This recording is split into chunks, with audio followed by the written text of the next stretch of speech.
Langkah pertama kalau Anda ingin membesarkan bisnis Anda adalah Anda sebagai business owner harus siap digantikan. Berapa banyak business owner di luar sana yang memiliki kehebatan luar biasa sampai siapapun tidak mampu menggantikan dirinya. Bahkan untuk hal-hal kecil pun harus business owner ini yang mengerjakan.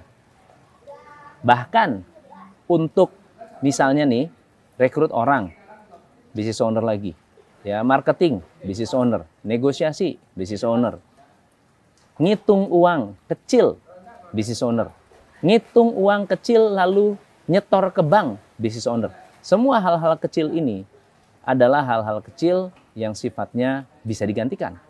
Dan kalau Anda tidak mau digantikan, tidak pernah siap untuk digantikan, bisnis Anda akan besar, tapi di satu titik akan kolaps karena saat Anda sudah lelah akan muncul begitu banyak kebocoran.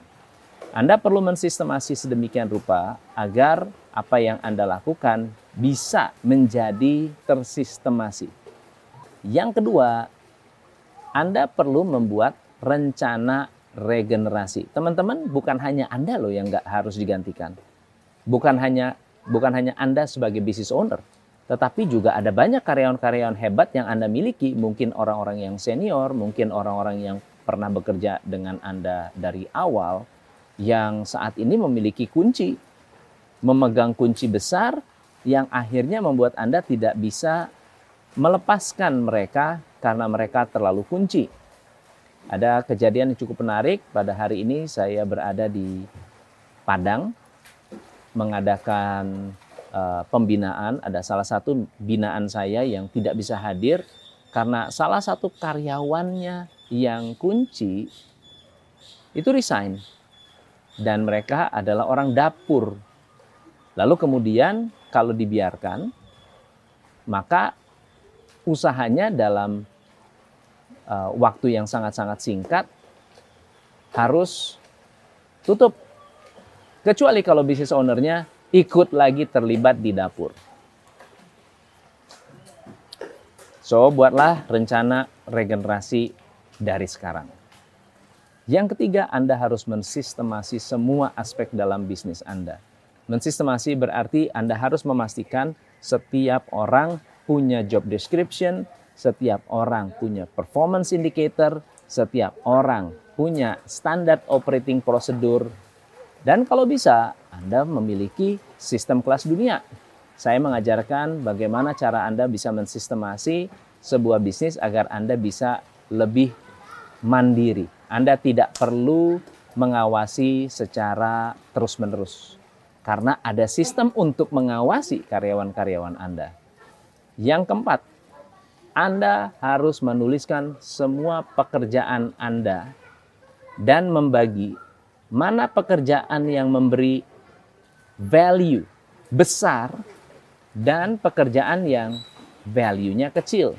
Hati-hati ya, mengirimkan uang ke bank, value-nya kelihatannya besar, tetapi pada dasarnya bisa didelegasikan.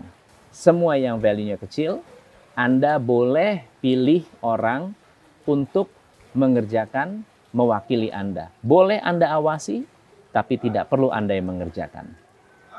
Yang kelima, delegasikan semua pekerjaan yang bersifat administratif. Anda mungkin bisa, saya harus nulis, saya yang harus mencatat. No, Anda bisa mendelegasikan hal-hal admin ini. Karena kalau Anda bisa, kalau Anda berpikir anak Anda bisa mengerjakan, Anda bisa delegasikan ke anak Anda. Kalau Anda melihat Anda bisa rekrut accountant, Anda bisa rekrut admin, Anda gunakan admin. Kenapa? Karena nilai admin pasti lebih murah daripada nilai waktu Anda.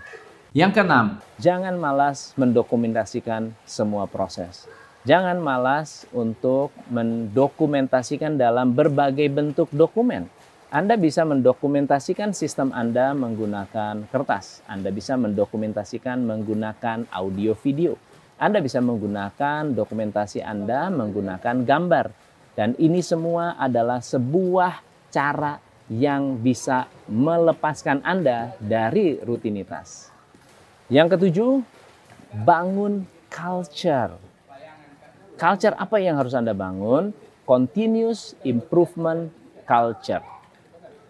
Budaya di mana setiap orang berpikir maju.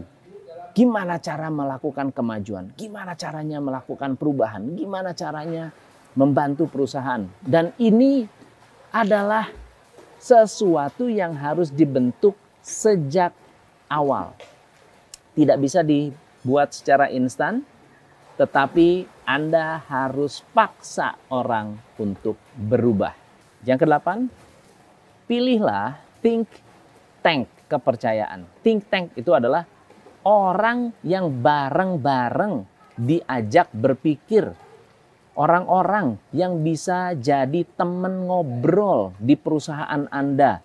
Rangsang mereka untuk berpikir. Dalam dunia coaching, saya membantu business owner untuk membuat para karyawan bisa menjadi think tank.